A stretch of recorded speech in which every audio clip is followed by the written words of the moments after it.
Hello and welcome to the Deep to NBA podcast. My name's Sean and joining me as always is the one and only Dante Boff. Mr. Boff, my man, how are we? I'm good, Sean. I'm sipping on this sour cherry juice that you've given me. Obviously, you are the hostess with the mostess. And the sour cherry juice is pretty good. It's pretty banging. Yeah, it was on special, so I thought I'd grab it in the international aisle, which I love to waltz down from time to time, take a little branch off from my regular Migoring noodles. And I probably won't get it again, but I reckon it'll be nice and like a really good cocktail. Yeah, it would be. A little bit of ice, something alcoholic, done. Maybe like it's a cocktail. maybe like a fruit on the side of the glass, like a slice of lime or something. I'm thinking more like maybe as like a quarter of a drink for like some kind of sour, like a gin sour or something. Yeah, a splash of that. Yeah, could be good. What do you think about a strawberry that you kind of cut it like halfway or like 3/4 of the way through from the bottom, and then you put it over the edge of the glass as like a decorative element? I think it's fine. I'm not going to go out of my way to do it. No, it's fine, mate. What do you think? You're a big fan? Yeah, I'm a pretty big fan. I just love cutting fruit halfway up and then plopping it in. Just love fruit on the edges of things. Yeah, it's a real interest of mine. It's not, but that's neither here nor there. What is here and now? This is one of my favorite episodes that we've got, because listeners of the show will know that if there's one thing that we love here at the Deep to NBA podcast, it's accountability. Accountability for our good takes. We want to revel in that praise. Accountability for the bad takes. You can't have the good without the bad. I firmly believe that. And so today we're doing our over-under reviews for the East, which we recorded this episode way back in October of 2021, roughly 6 months ago, just before the season was about to kick off. And now we're here to face the music for both better and worse. It can only get better, yeah. I wasn't aware I had homework to do and didn't actually listen to it, but you did. And apparently I had some interesting quotes, which you can bring up now or later or never. I know exactly when I'm going to bring that. You were drunk on power, or drunk on what you perceived to be power. I do remember the feeling. Before we do start this Deep 2 tradition, do you want to mention these things? Or maybe later? Yeah, maybe later. Yeah, cool. All right, so over under review. Is that enough Polish? What does that even mean? Polish. Yeah. Okay. You know what it is. It's your gentleman. So we're gonna start with the East. Yeah. Which was, I feel like, quite different to what we both anticipated at the start of the season. It's kind of shaken out in a way that neither of us expected. And obviously there were some big risers and some big fallers. New York Knicks, I'm looking at you, compared to where we thought they would be pre-season. And an important element of this for you and I, maybe not the listeners, but it is the dick measuring contest of who gets more right. And currently you're in a 2-year win streak. And so you're obviously looking to make it a hat trick. Obviously looking to humiliate me and pile on my misery for not being able to predict anything for shit. Which we'll get to when we get to the Indiana Pacers. But this year it's shaping up to be a pretty tight race. And it's going to come down to the final day of the NBA season. So we're recording this with the Philadelphia 76ers for the East still undecided. So we will not be declaring whether we got it right or wrong for them. But for the other 14, it's set in stone. So let's kick things off with the Brooklyn Nets, whose over-under was 55.5. And we both went hard over. And the Brooklyn Nets did not get over. In fact, the Brooklyn Nets have won 42 games. Yeah. Which is quite a deal less than the 56 they would have needed to get the over on this one. But this one's excusable. So we both went under, and I remember specifically saying, hey, this team has 3 superstars, and if you put one of those guys on any team in the league, that team is going to be so much better. So if you look at it like they can just cop an injury. So if Kevin Durant gets injured, all of a sudden you've got that dynamic backcourt and a bunch of role players. Or if James Harden gets injured, then you've still got Kyrie and KD and all that. That wasn't to be because the unvaccinated status of one player. Do we know that at the time? Were we talking about that? No, it was unclear at the time. Okay, and I mean, it must have been hard for us to fathom the fact that a player just couldn't play even though they're fully healthy. Well, and even into the season, I remember, I don't want to speak for you, but I was thinking that at some point he's going to be like, wait, this is stupid, I'm just going to get vaccinated. I've missed 30 games, I'm just going to get vaccinated. And having 50 games with Kyrie's, better than having 11. So I don't think either of us at the time had the foresight, but maybe we should have, because he truly is like the biggest wild card in the NBA from year to year. And that idea of having the big three so that you've always got two if something goes wrong is fantastic. But Kevin Durant has kind of developed a little bit of like a brittle injury history post, what did he do? Achilles. Yeah. Post Achilles, he's missed like each of the last 2 seasons. He's missed a substantial amount of time. We didn't factor in that Harden was going to show up fat and fuck around for a couple of months before actually getting into the swing of things, getting into the swing of things to get a trade. Well, this was his worst season in 10 years, literally 10 years. Yeah.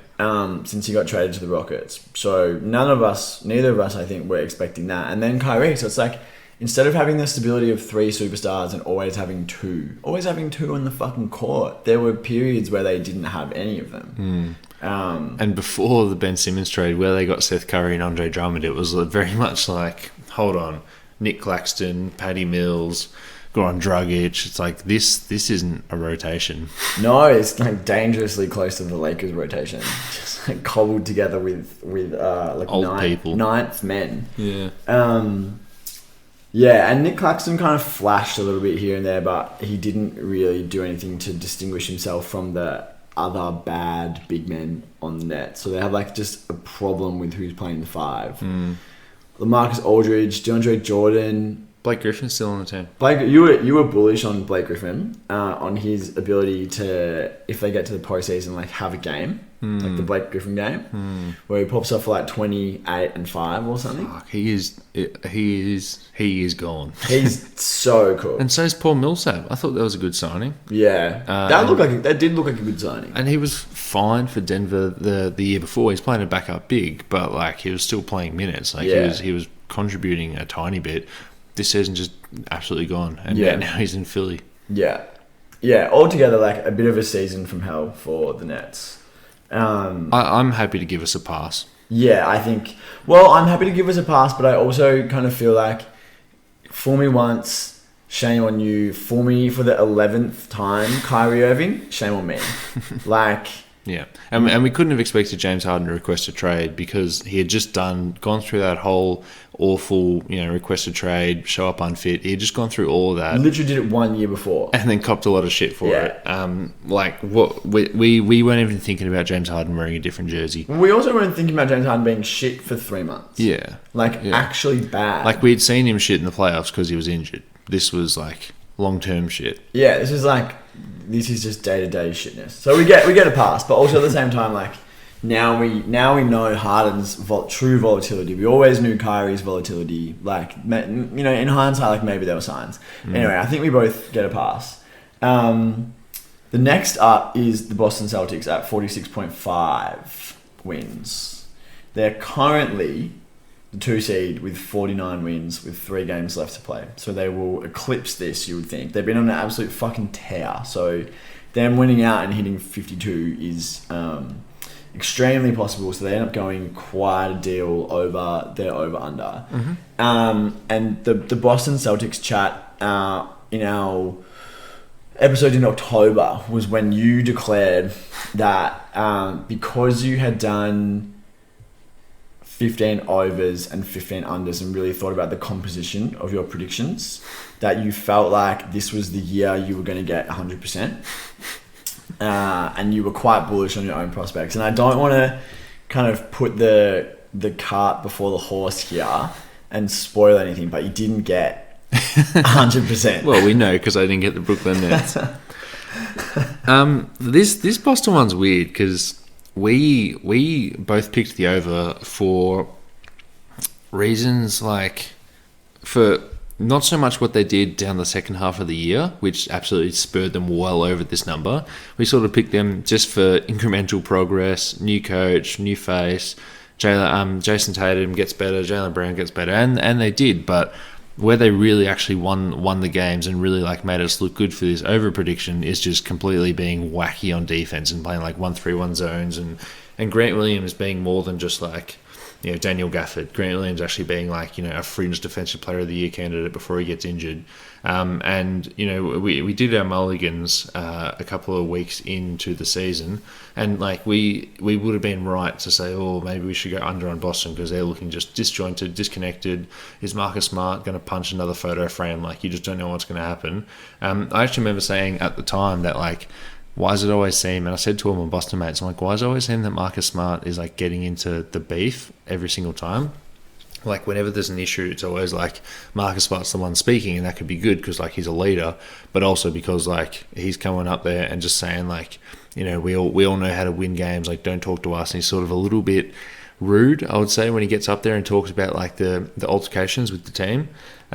It was looking bad, and luckily we didn't change him when we did the mulligans, and here we are still going over. Well, there was a lot of like negative energy around this team early in the season because there was, you know, like the whole Marcus Smart thing going on. Marcus Smart like sniping in the media, like a bit of discord between the Jays, what's going on, and they've really obviously turned it on in the second half of the season, really since the start of the year.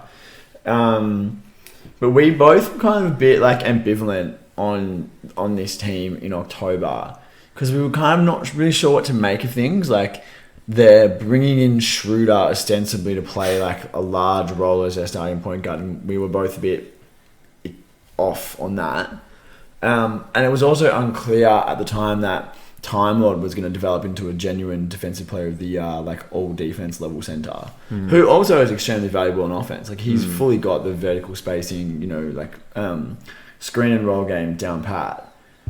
And we were just kind of a bit like, there's enough here for them to be like good, but nothing is really selling me on this. And what they've turned into is just like an absolute juggernaut. Like, you check the scores every day, and they're holding teams under 100 like on the reg and putting up 120. Like, they're winning by 20 points against good teams like it's nothing. But also, I wouldn't attribute much of that to Brad Stevens, the new president of basketball operations.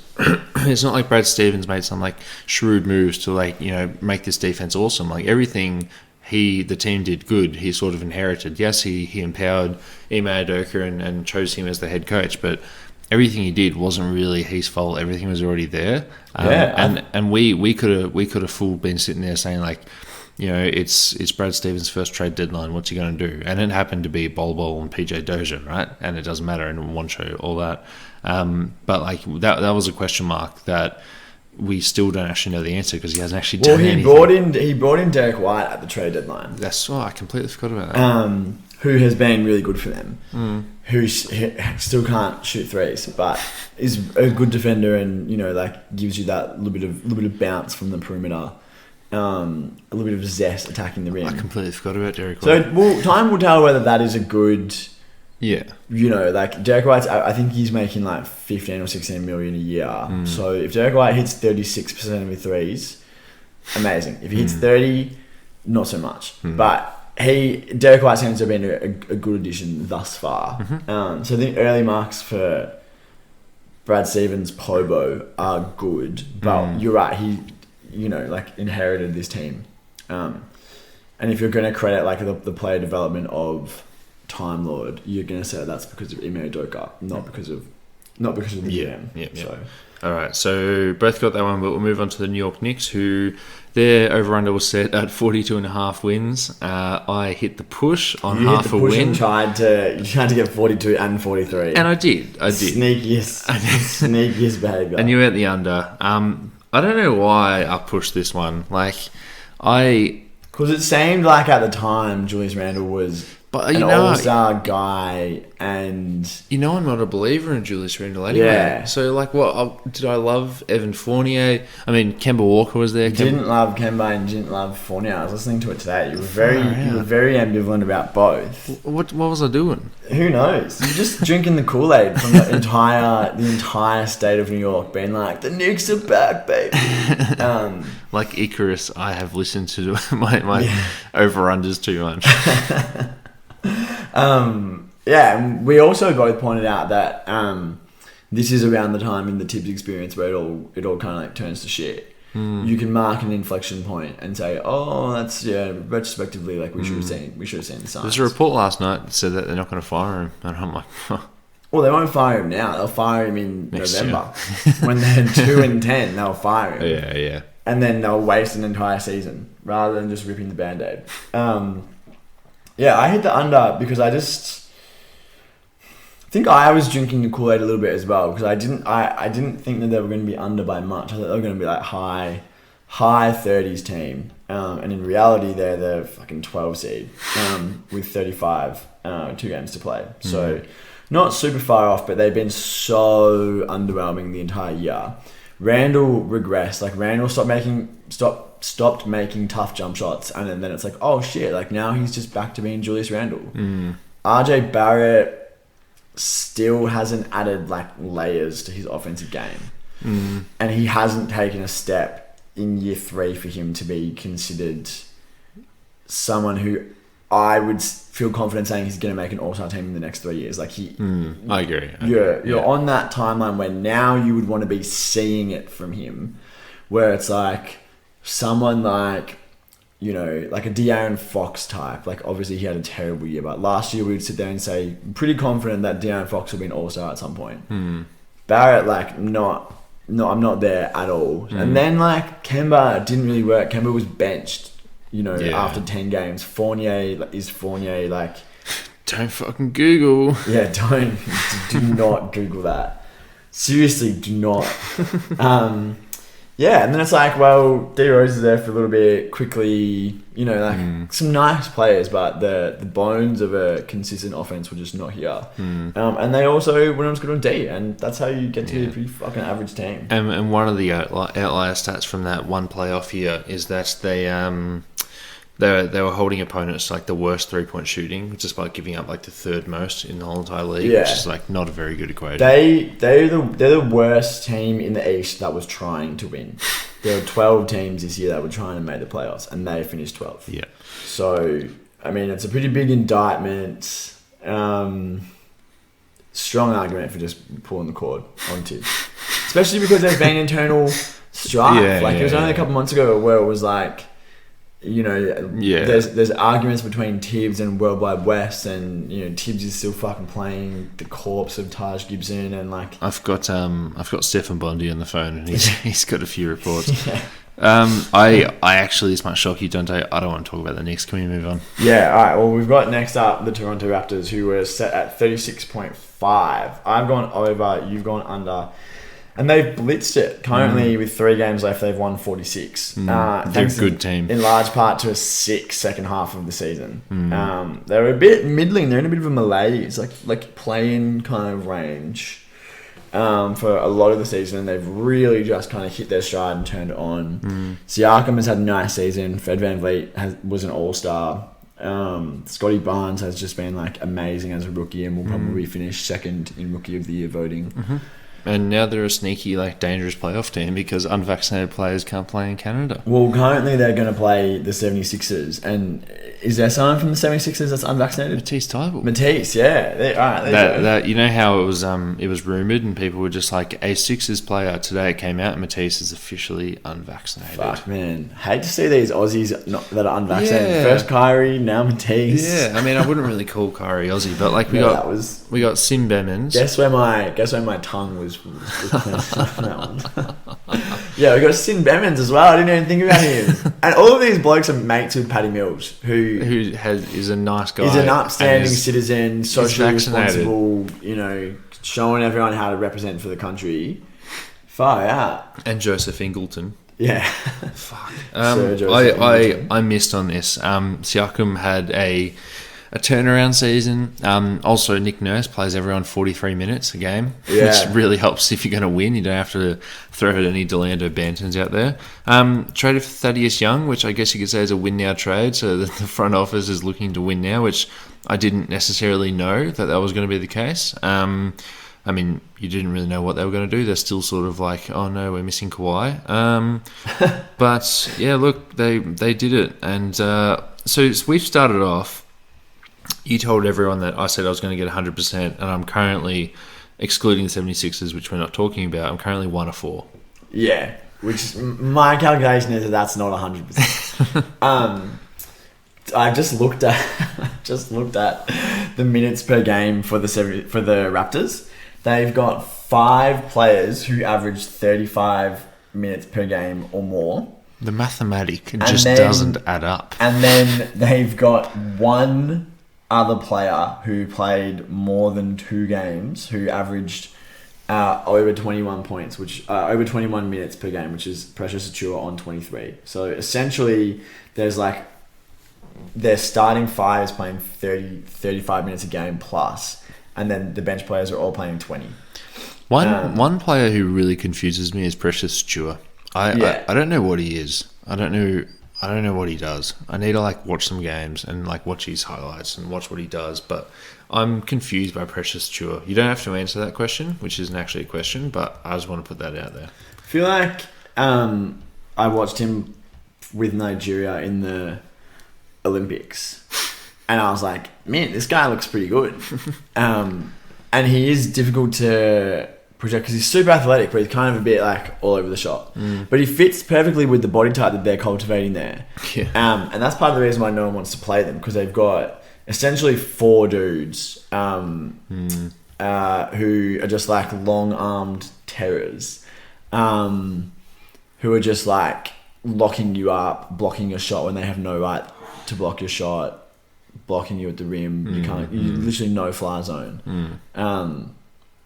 The one thing that I do think with them in the playoffs though is that currently they're playing the Sixers. They got no matchup for Embiid. Yeah. So yeah, if you don't get a steal on the entry pass, he's gonna mash you. Barbecue chicken. Can't wait for Harden to shoot 35% from the field though. Yeah, against these guys. You're gonna stop one guy who's arguably stopped himself. Before we move on to the Central Division, I'm gonna pour myself a coffee. Would you like one? A coffee? Yeah. Oh my god, that's completely rogue. I might pass on the coffee. Yeah, no. Hey, at 12 Danyang. Do you like hearing the down low on all your NBA and basketball content? Hey, at Will Conkin on Instagram and Twitter. Don't you mean the lowdown on NBA and basketball content? No, I mean the down low, because that's our show, The Down Low, where we give you the lowdown on everything NBA. Check out the Down Low NBA on all your podcasting platforms like Spotify, Apple, or even Google Podcasts. Google has podcasts? Yeah, I didn't even know that either, but now you know, so go and get it in your ears. Everyone's favourite division that doesn't seem like a boring place to visit, and their teams aren't boring, the Central Division. Does the Central Division have 4 of the worst cities in 5. the NBA? Chicago. Honestly, I've never been, but the thing is, I probably won't go to these places. Yeah, but Chicago, I feel like it has a leg up over Cleveland, Detroit, Milwaukee, and Indiana. Milwaukee's population has got to be 500,000 people. in terms of tourism, jerseys, city skyline, do I want to freaking go there? If you Google Milwaukee, the first Tools. 8 things that come up is Milwaukee tools. You have to Google Milwaukee City. Literally has 600,000 people. Really? Geelong has about 250,000 people. I think... So Milwaukee is in the middle of nowhere, cold weather, terrible place. This is none where the water freezes over. It's on a lake and the water freezes over in winter. And it's twice the size of Geelong. Can you imagine what a miserable place that would be to be? I just imagine people from Geelong living in Milwaukee. But I think this is a slightly uneducated opinion. I think they've got a really good beer culture. Yeah, they got a really good cheese culture as well, but Yeah. it's not doing much for me. Yeah, okay. Um, You don't like shitting the next morning? You know, the mayor of Milwaukee's name is Cavalier Johnson, which is just great. That's rogue, or as you could say, cavalier. He's only 35 years old. Hey, bright future. Father of 3, Bright- educated at the University of Wisconsin-Madison. So it's good to see a local boy getting... Bright future Cavs. Yeah, he's also appeared in the movie Blood is at the Doorstep, which got 100% on Rotten Tomatoes. What are the odds? I was actually going to ask: is the mayor of Milwaukee's fucking film 100% Rotten Some Tomatoes? call him the American Zelensky. That's funny. You've That is- you've made about 3 better jokes on that one Oh, I thought that was pretty today. funny. I thought that was pretty funny. All right, we are actually going to talk about the Bucks. What happened here? Yeah, chalk that one in the category of big fat L's. So they were 54 and a half. Big fat Greek L. A big fat Greek L. That's funnier than your They're Zelensky bit. No, come off it. They were 54 and a half, so they need to hit 55 to hit, and they're currently with 3 games left on 49. So they're going to end up missing it in all likelihood by 4 or 5 games. And they haven't felt like they've had it together the whole season. Like, if you told me that they ended up with 47 wins, I'd be like, yeah, it feels like that. That's kind of how it feels. It's no Brook Lopez until like 2 weeks ago. Yeah, but you know who they did have? Bobby Portis. Wow, I was gonna name the 3 All-Stars that they have. Okay. The defensive player of the year, the how many time defensive guard, the The shooter. 10 All-Star, the 10 All-Stars they've got between them. Yeah, that's true, but it's also this team they've won the 60 plus games before. Did they win 60 games 2 years in a row, or just 1 year they hit 60? I reckon they were 1 year 60, but high they were 50s. like 58. They've proven everything. They won the title, and I probably should have factored this in a little bit here, where it's just like they've won the title, they have nothing to prove. Don't worry about matchups in the playoffs. Like, you know that you can make the finals, you know that you can win the finals. I probably should have factored a little bit of that in, a little bit of and just like sort of sleepwalking to the playoffs. But is that what it is? Maybe, but also losing Brook Lopez, like, he is a big piece. It's undeniably, yeah, he was a big piece, particularly for the D, because him being that rim protecting big, playing drop coverage allows Giannis to kind of play the rover, which is his best role, just to be the free safety and just kind of like roam. And so Giannis has had to do more around the rim to cover for that, and the replacements that they've had, Bobby Portis is not a rim protector, so the balance is kind of thrown off. But still, like, you had 3 dudes who all played 65 games or more, and they're fucking all-star level players. Yeah. They should win games. You should be winning games. Like, 55 should have, I still think, regardless of the Lopez. Like, he's essentially their 4th or 5th best starter. Yep. So any team with 3 All-Stars I think it's pretty solid 4th. Yeah. Well, any team with 3 All-Stars should be able to weather the loss of their 4th starter. Should just be able to figure it out. Anyway, I kind of have a bit of a sneaky that it's not sleepwalking and we'll flip the switch when it really matters the situation. I wouldn't be surprised if they're out in the second round. Okay. I mean, there is a big thicket of teams there that are like all very close to one another. It's called the Eastern Conference. 1 through 5, I could see any of them beating any of them. Yeah.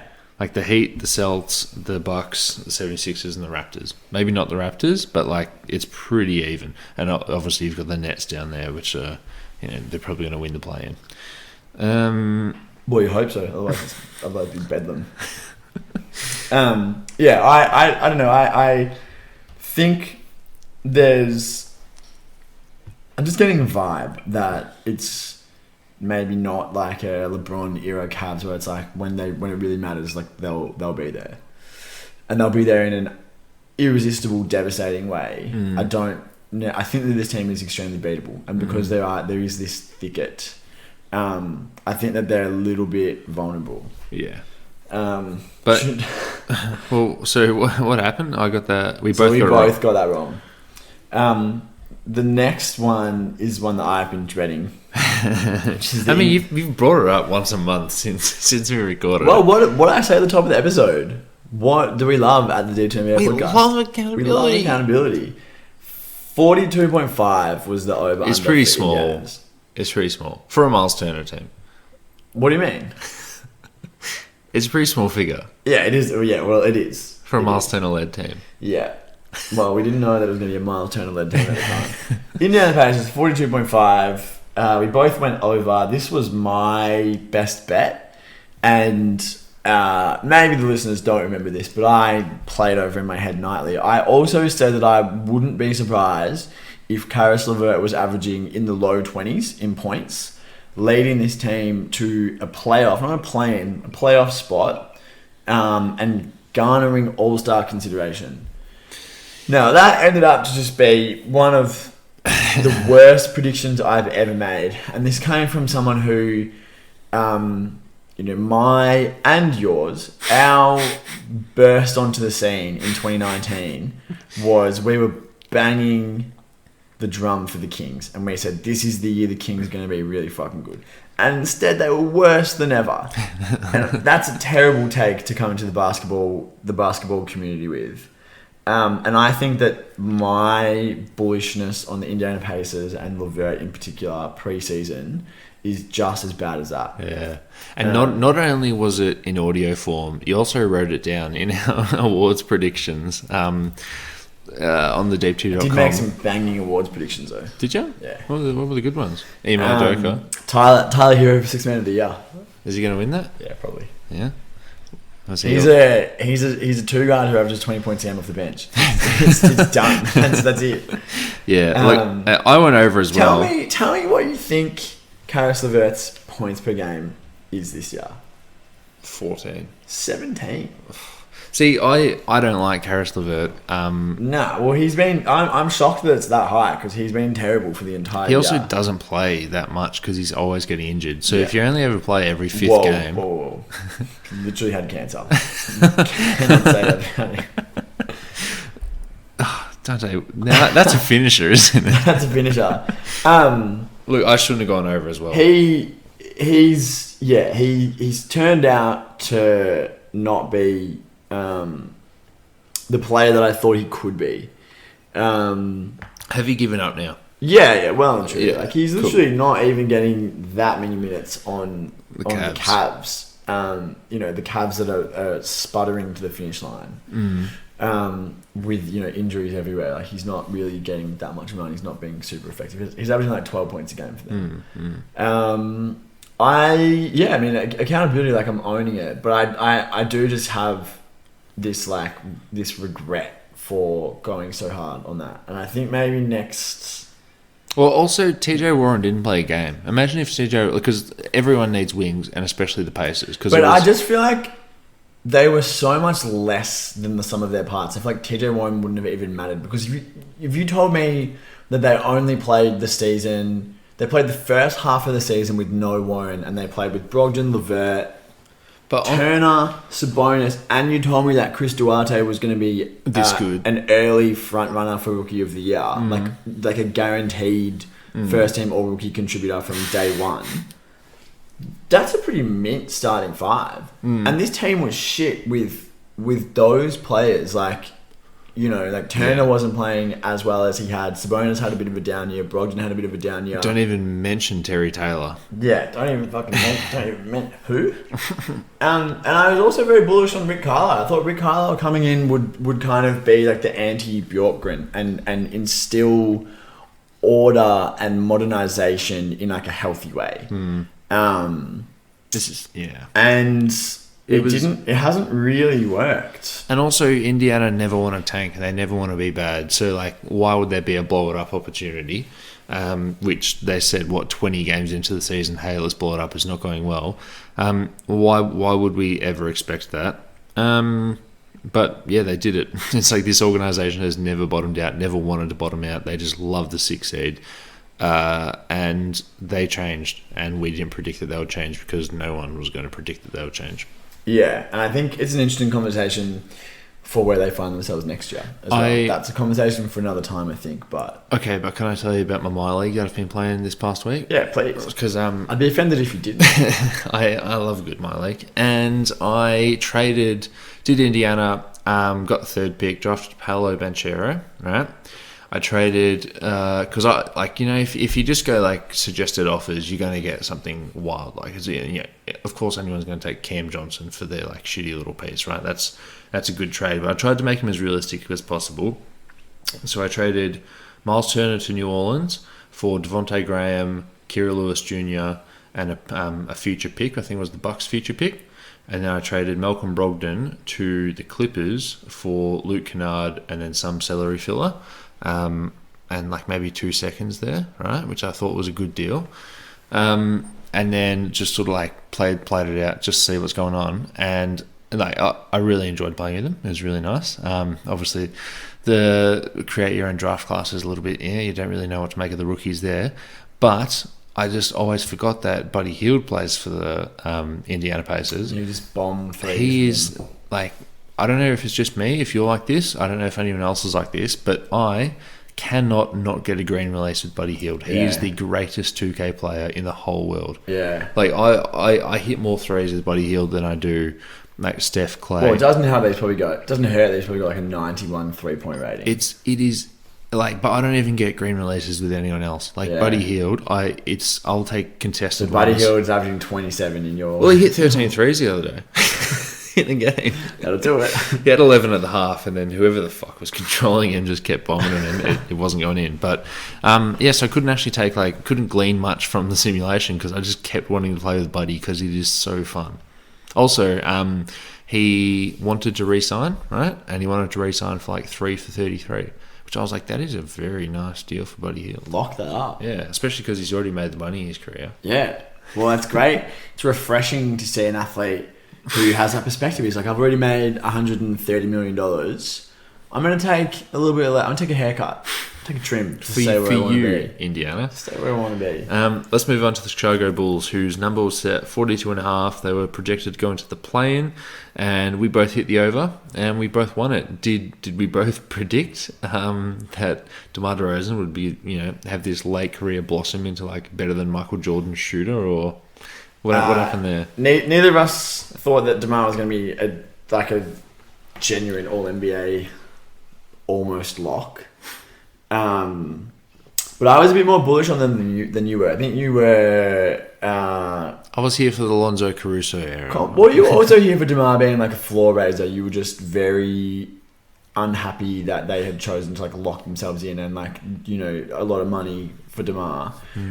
Our discussion was essentially that it was way too much money for DeMar, which at the time was true. And instead, DeMar has this season played like a max player. DeMar would have been, his performance this year would have been worth $37 million, not just 27. We'll see how it looks on the back end of the contract, but this year he was absolutely lights out. And I was a little bit optimistic that they could be, a mid to high 40s team. And they're sitting, I believe, currently in the 6th seed at 45. They're pretty much locked into 6. They are locked. They are locked into 6, so they're not going into the play-in. I mean, they were the 1 seed earlier in the year. Caruso and Lonzo have combined to play 76 games this year. So Lonzo's been ruled out for the playoffs. Yeah, and when they were on the court in the early going, and Levine was playing well, DeMar was playing well, and those guys were keeping the ball moving, cutting smart, defending at an intense level. This team looked unstoppable, and they were so much fun. And they were, for a good 6 weeks, they were the 1 seed. So this team would have been a 50-win team if those guys didn't get hurt. I'm sure of it. So we've both got the over, but it could have been over by a lot. Yeah. Cleveland Cavaliers, who were projected to go into the lottery with 26.5 wins. I said under. You said under plus you're stinky. I did. I didn't like their off-season because I didn't like the fact that they were locking up Jared Allen and potentially getting in the way of their rookie Evan Mobley. Turns out Evan Mobley is actually fine playing the 4, and maybe he'll play the 5 in the future, but for the moment he's very fine playing the 4. Early comparisons to Kevin Garnett, which were actually like quite apt. Darius Garland, I'm a massive fan, and I predicted him to have the breakout without the wins, but he had the breakout and the wins. I wanted to hit the Cavs on the mulligan when we came back here, and we were able to change one. I can't remember if I did I? I can't remember the mulligan episode. Oh, 130, I think. Yeah. But I didn't because the Ricky Rubio injury. Think about that. Ricky Rubio, an Indiana Pacer, was having the best year of his career for the Cavs. But yeah, they blew this out of the water, and they were in the play-off race, and they were solidly in the playoffs. And it's a shame that they've slipped to the play-in. They've spent the last 20 to 25 games without their full roster. Yeah. It's Jared Allen's missed time, Mobley's missed time, all the finger. guards have missed time. Yeah, they're limping to the finish line, and they'll potentially not even make it out of the play-in. Yeah. I don't know that I think they might be the third best team in the play-in. Yeah. So depending on how that goes, we might not even see them in the postseason proper. Yeah.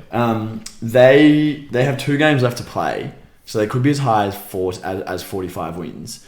27 would have gone over for them. So that's at minimum. Just keep talking. At minimum, that's a 16 game differential between their over/under and their final record, which is, I believe, the second highest out of any of the 30 teams. The highest being a team that's in the Western Conference. A picnic for anyone who can figure out which team that is. Should we move on to Detroit, another of the wonderful industrial Midwest cities that America has to offer? They were 25.5 wins. We both hit the under, and they're actually looking pretty good for a good chunk of the season. Mainly the chunk with Cade, would you say? The back end when Cade's been lighting up, they look like they're causing some problems. They currently have 23 wins, so they're not going to hit that magical 26. But I think there's reason for optimism that Cade can be really, really good. Since the All-Star break, he's averaging 24, 8 and 5 or something. And being the number one guy, capital T, capital G, the guy, which is I think an invaluable experience for a young player, and for him to be doing it at a high level, I think is really promising. Yeah, and what's the average over the past couple of weeks? 25, 5 and 5. It's just superstar shit. Yeah. You and I will sit here and we'll bicker between whether Memphis should move up 7 spots or 6 spots to get this pick, and whether the team should tank. And Josh Giddey's been out with hip soreness for 40 games, stuff like that. I think there is a merit in Detroit just saying, hey, we've already had the number 1 pick. We're going to get at best the number 1 pick again, at worst the 7th. But as long as they keep trying, play Kelly Olynyk, play Cade Cunningham, just give him all the 30-point games he can fit down the end of the season. I think that it is valuable. And I think that's more valuable than just bottoming out. And as we've seen in the tanking bowl between OKC playing just some absolute names like Vit Kresley and fucking Portland as well. And Portland. I think there's much more merit in this. Conversation that we had in October with the West, with the Thunder, was around what are they going to... Basically around it being difficult to project what they're going to win because it's impossible to know how aggressively they're going to tank at the end of the season. Yeah. And I basically made the case that can tanking to get a better pick, move up 2 or 3 spots in the draft, can actually be a double-edged sword, because Josh Giddey, Shai Gilgeous-Alexander, they're only going to get better by playing.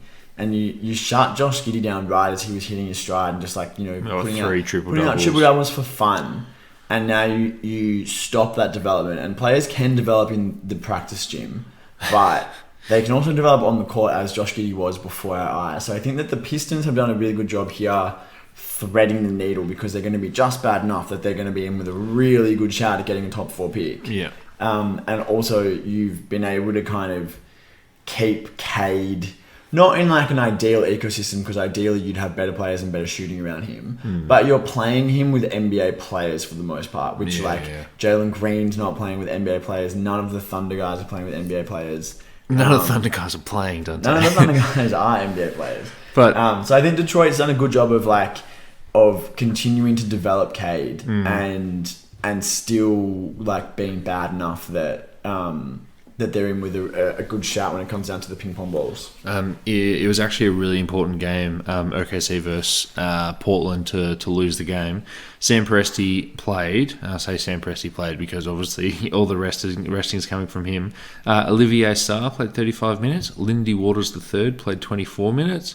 Massive names like Theo Maledon and Isaiah Roby were obviously playing their normal chunk of 40 minutes a game, and they won in overtime. And like if you're Samuel Presti, you have to sit there and be like, what the fuck do I have to do, man? All of them the next day. Theo Maledon low-key had like 39 points against the Suns last season, and the Thunder beat us just in like a random game. Yeah. Al Horford had it working from deep. Theo Maledon just turned it on. Yeah. So we'll talk about that in the off season. I just want to say, let's revisit this 5-6 weeks from now. OKC have signed Shea to his extension. They're still eating a lot of Kemba's money. Are they still eating something from Al Horford? They're not the biggest salary dump destination at the moment, which will be the first time in a long time that they're not. Yeah. I think SGA's extension kicks in this off-season. There'll be a point in the off-season, probably during free agency, when that just interesting ticks over from, like $8 million a year to $30 million a year. Which is going to make it harder to rebuild. I did read an article from our friend from The Athletic, John Hollinger, maybe like a week ago. That was basically, it was like a pre-mortem, post-mortem of the Lakers. Like where did they hadn't yet been eliminated, but it was clear that they probably would be. Where did it all go wrong kind of vibe. And he floated the only non-John Wall trade that exists for Russell Westbrook is if the Thunder decide they want to take him back, take the salary in, and just attach every asset that the Lakers can give in the off-season. And take... What, for young players? Like, what's... Well, they would do it before SGA's extension kicked in. Yeah. Take a couple of picks to do it, like, a couple of picks and, like, I don't know, whoever... A couple of picks and whoever they could get to then flip. Like Kenrich Williams. Yeah, like, I don't know. But that's just an interesting thought of, like... Russ being like, oh man, I've gone on like this odyssey around the league. Like I left my home and I haven't really found anywhere that I belong since. I'm like, now I'm back home. Like this is perfect for me and my family. And he gets waved. And then Sam Presti's like, stay home. You are not playing. You are not getting on the court. And Russ is like, I want to like lead this young team. Like SGA is a guy who I really want to like mold. He's like, stay the fuck away. Well, it'd be a good stealth tank. Yeah, extremely good. Extremely good stealth tank. Kobe's retirement. Shoot as many mid-range jump shots as you can. All right, let's move on to the Miami Heat, whose number was set. By the way, the Southeast, much better destinations. Yeah, absolutely. Although realistically, like Orlando, no. Washington, nah.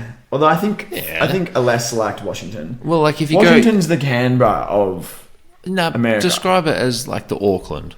Because you go there, there's the Beaker, or is it Wellington? Wellington. There's the Beehive, their Parliament. Dad and I went on a tour in Wellington, went around the Auckland Parliament. had one of the best sandwiches I've ever had in my life. Toasted Singer. Yeah, crazy. What Singer? It was like a Reuben. Yeah. Just like knocked my socks off. But you had the Reubens at Latrobe Uni in the cafe inside, didn't you? Nah. That's very... I don't know that I ever ate. Maybe I ate once. We went there a few times. Maybe I ate once or twice. It's coffee. Yeah. I went back there the other day. Not owned by the same people. Well, it's been 4 years. They think they can change. Pricks. That's disgusting behaviour. It's really just Miami and Atlanta that are like the prime destinations in the Southeast. I mean, that's two more destinations in the Central Division. Well, I think Chicago is like a semi-destination. Isn't it just like CBD and shit? It's just like Burke Street like 50 times over. And then it's like Frank Sinatra used to sing here. Yeah. I feel like Chicago gets a bit of a bump for being like part of like American like folklore, you know? Chicago is the LA of the Midwest. Yeah, cool. For people from Iowa, Chicago was like, whoa, like, you're moving to Chicago? Holy shit, good luck. Okay, Yeah. Miami over-under was 48.5. They are currently, despite all sorts of internal infighting and strife, and the team leader / should be a coach, but he's taking up a roster spot, and the team's best player getting into essentially a fist fight, and the coach getting involved. They're 52 wins, and they've got 2 games left, so it could be as high as 54. So they're going to end up, regardless of what happens, having a bit of daylight between them and the 48.5. You've gone over, I've gone under. So chocolates to you on that one. Yeah, I mean, this team just looks like it was going to be a good team. I wrote the article for the Deep2.com asking where the Miami Heat are going. I don't think their off-season did much for their title chances, but that's not to say they're not a good team. And you just never know. You're in Miami. It's one of the 2 places in this whole division that Dante and I want to visit. So obviously it's a destination. It's a destination. If you just win games, you could just sign the next LeBron James, as they've done in the past. But like, look, they were built to win regular season games. I'm sure if you hit the under, you didn't hit it by much. You're not saying that they're going to fall off. But yeah, I will take this victory. Yeah, I thought they were going to be good, but I just wasn't enthused by like the PJ Tucker edition. Which I was. Yeah, we had a big debate about that. Which I think I've been borne out that's. I think I feel vindicated in that because he's still a good defender, and he's just an abominable offensive player. And he doesn't shoot threes well enough. He doesn't rebound. He doesn't like offensive rebounds. It's not even like you're playing him as like a big and he's just like gobbling up. Yeah. Rebounds. He developed a bit of a floater game this year. Yeah. Did you see that? He's like taking more floaters than any time in his career. And they're disgusting. Yeah. They're like, they don't look good. But he did it. Got his averages up to 7.6 points per game. Monstrous. Not a good 3-point shooter. 42%. Yeah. From the corners though, on what, like 2 attempts a game? Still counts. Yeah. All the attempts that he doesn't take, because you know exactly where he's going to shoot it from, he can just overplay it. He's got nothing. But it doesn't hurt to especially have on a team that needs people who can shoot threes. and has people that can shoot threes. All of their guys that can shoot threes can't defend. Also. And so having them out there means you're so lopsided. And then they can Yeah. bring in like the Bam and PJ Tucker lineups, and it's like, well, now you just got Bam, Jimmy, and PJ Tucker. No, like there's 3 dudes who can't shoot threes. Like, what are we talking about? It's and we were right. Like Miami are just going to keep finding these dudes who just like play rotation minutes, like Max Strus, Omer Yurtseven. Like they're all amazing players to have in the freebies. regular season. Like, and they're so helpful to help you get the 1 seed. But like Max Strus isn't gonna do anything for you in the playoffs. Like, you're not winning or losing on Max Strus. Yeah. All right, I got over, you got under. Atlanta Hawks, 47.5 wins. This was right after they just made the conference finals, so everyone was a buzz. Like, they're over 500. What are they? They're 42 wins at the moment. We both hit the over. They're 42 wins. They're currently the 9 seed. We both hit the over. We both got them wrong. I said it was my best bet for the season. That's wrong. But I feel fine about this. Like the Hawks started off, and they started off really slow, and then Travis Schlenk came out and said, look, I probably should have done more in the offseason to upgrade the team. And I was like, that's actually like pretty noble of you. Good on you for saying that you did something wrong. And then the team was just sort of not doing much, not really enjoying basketball. And Trae Young came out and said, like, we're taking winning for granted and we're not trying that hard. And it's like, yeah, you actually haven't proven anything, and you're all like under the age of 23. Like, maybe you still have things to prove in the regular season. Not like the Bucks where it's like, oh, okay, flick it on when you get to the NBA Finals. So yeah, a slow start that just got slower, and obviously as the season progresses, you're going to get injuries. John Collin really didn't like his role, which is completely fair. I don't know what the fuck his role is in the NBA if you're trying to win basketball games. So there's just a lot more questions about this team moving forwards than there were going in, because this was sort of supposed to be the crossover year where Bogdanovic and Gallo, Bogdanovic is going to stay, but Gallo is going to be gone at the end of this season. Trae Young's coming up. You've got all the rookies, like, you've got the whole clash with Onyeka Okongwu and Clint Capella. And it's like, this is the crossover period, and it's supposed to be more than 42 wins in the crossover period when your young guys are hopefully coming in and taking all these roles. Really sort of a weird time to be a Hawks fan. Like, what do you reckon? Yeah, well, I think in terms of our approach to this, we were both riding the wave of the conference finals appearance. And you wouldn't think that a team this young, with this many young guys playing significant roles, would take a step backwards. But, you know, especially when their star player didn't really take a step backwards. Like, Trey's, like, deservedly getting All-NBA consideration, and, like, he's, you know, an absolute, like, lock as a top 20 player. You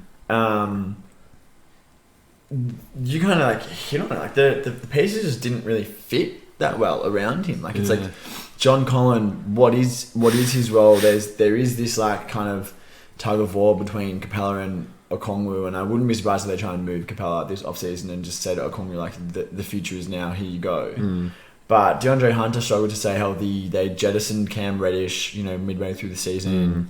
Gallo has been good for them, but he absolutely cannot move on defense. Bogdanovic missed time. Like, there was always something going on. And then, obviously, there's still, like, a little bit of simmering discontent in the locker room that pops up from time to time. So, a weird season. You would bet probably that they'll be...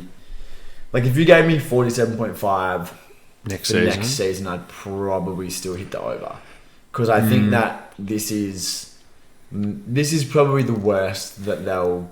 Yeah, it's like a low... If you've got, like, an All-NBA level player with, like, you know, 3 other dudes who are in the top 40 NBA players, top 50 NBA players, like, you're going to be the 5 seed, you know, like, most seasons. So I think this is probably on the lower end of their variability. So we get passes on this one. We both get a pass. We're just patting ourselves on the back. The next one is Charlotte Hornets, whose numbers set at 38.5 wins.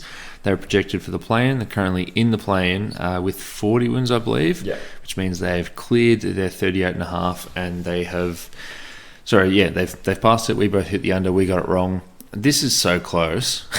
This is pretty much how you'd expect it to go.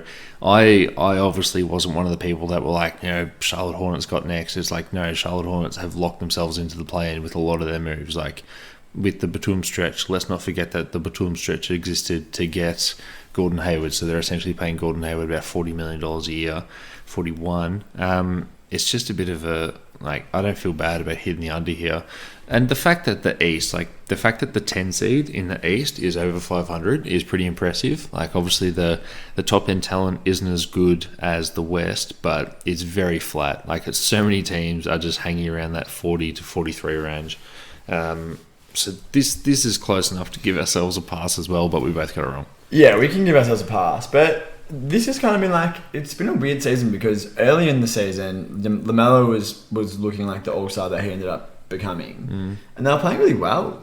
And it was like, oh my god, like, Miles Bridges is averaging 27 points a game for the first 2 months of the season. Like, this is crazy. He's going to get a max extension. If they give Miles Bridges a fucking max extension, it's over. Like, that would be the most fucking Charlotte thing to have happen.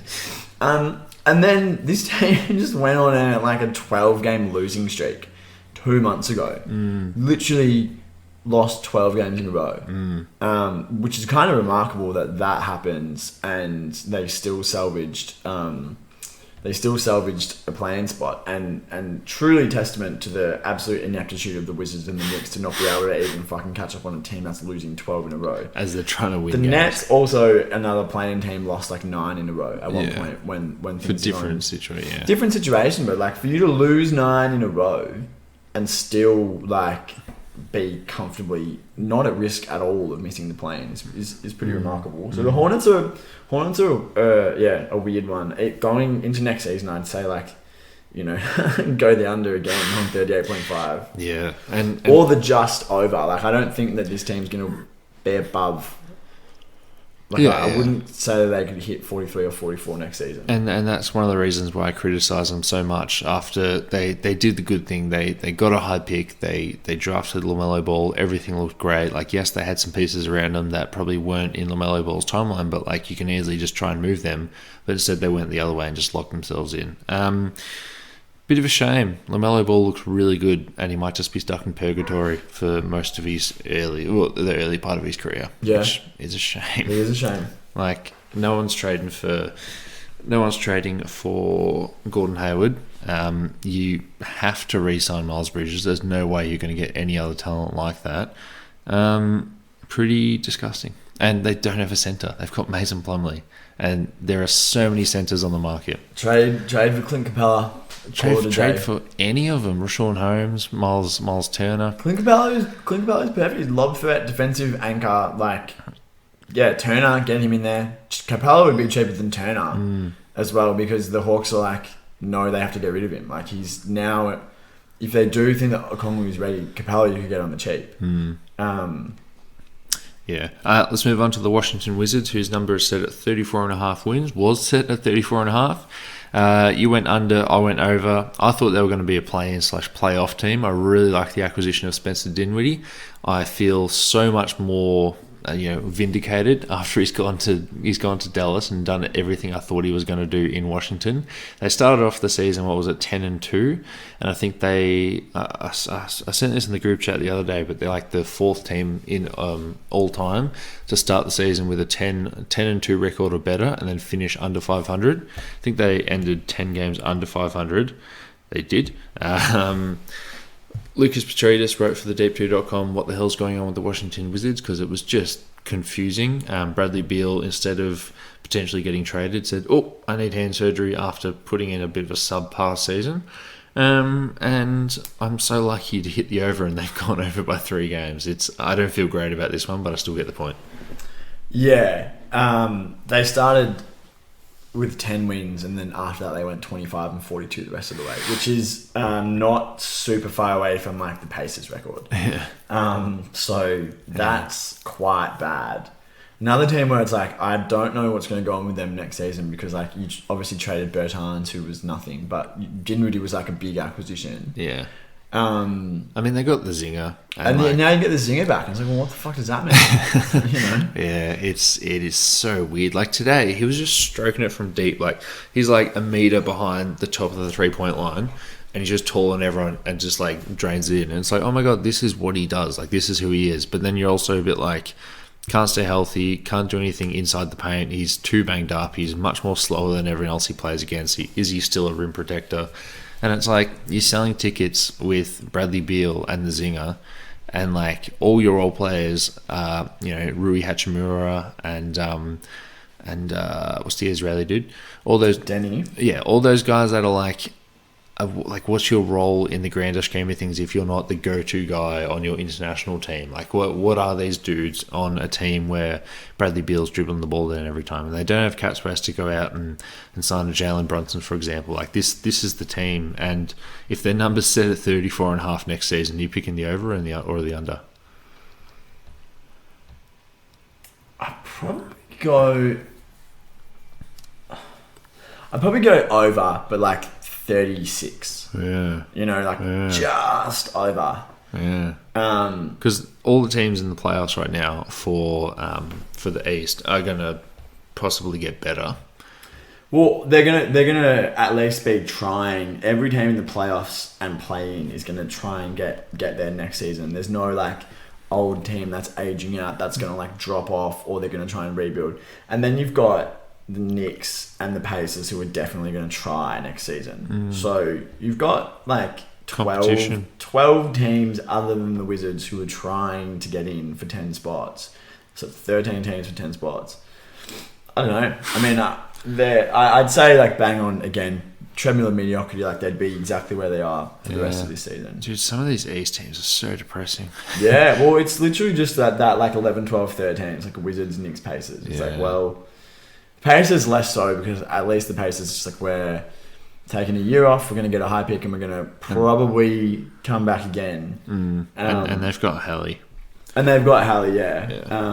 Depressing. All right, speaking of depressing, let's move on to our final team for the East, which is the Orlando Magic, who were set at 22.5 wins. They currently have 20 wins. We both went under, so we both get that. They are going to win, or they're still locked in a battle with Houston for that tankathon to get the number one ping pong ball odds. But they've done a good job where they have played the young players, Jalen Suggs, Franz Wagner, figured out what you've got in Wendell Carter Jr., figured out that you should probably move on from Mo Bamba, and still lost so many games. So they are, will we see another 7-footer in Chet Holmgren suiting up for the next season? Yeah.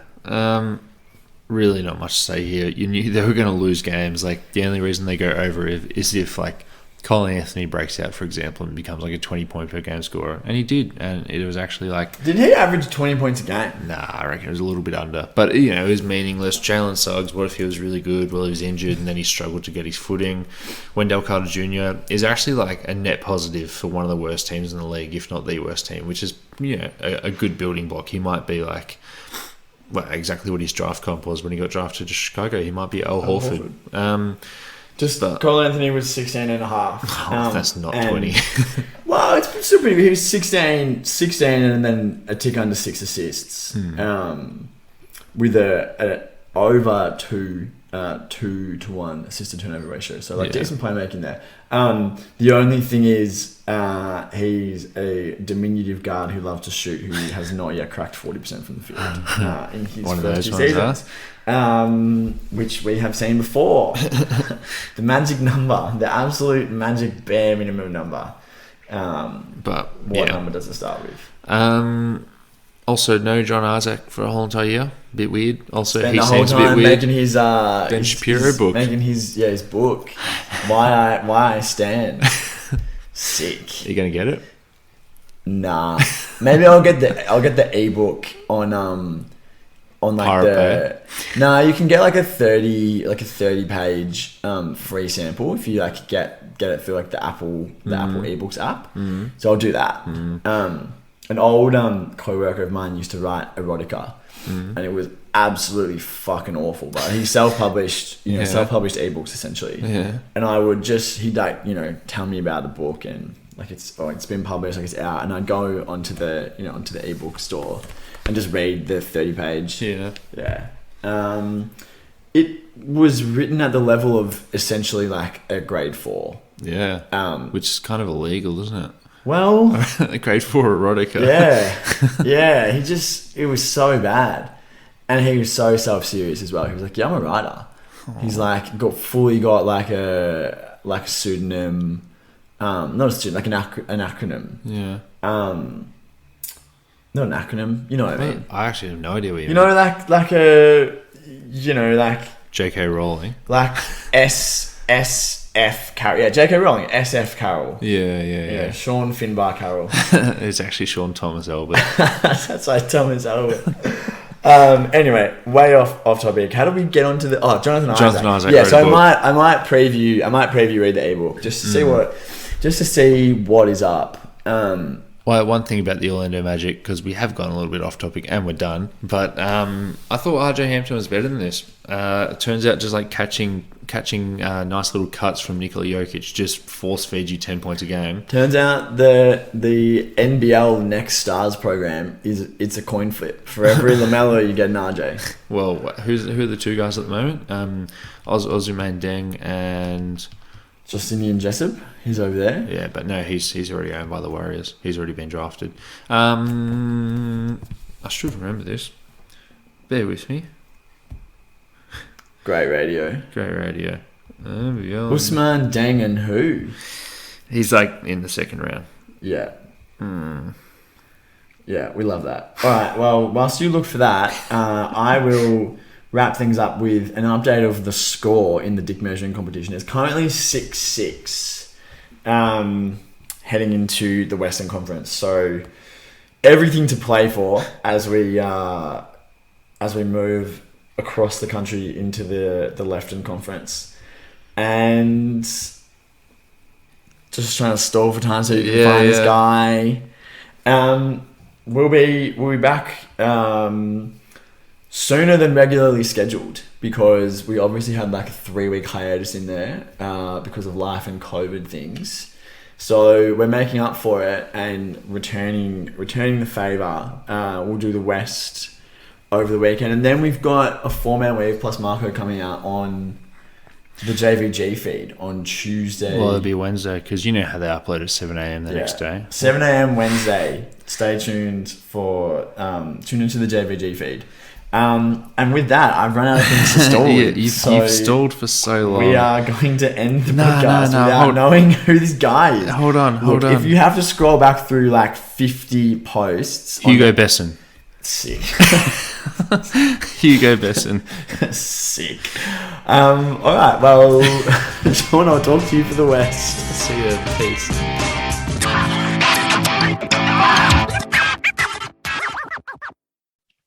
We were over the moon when we first heard that the NBA was going to be televised on Australian free-to-air TV in the 2019-20 season.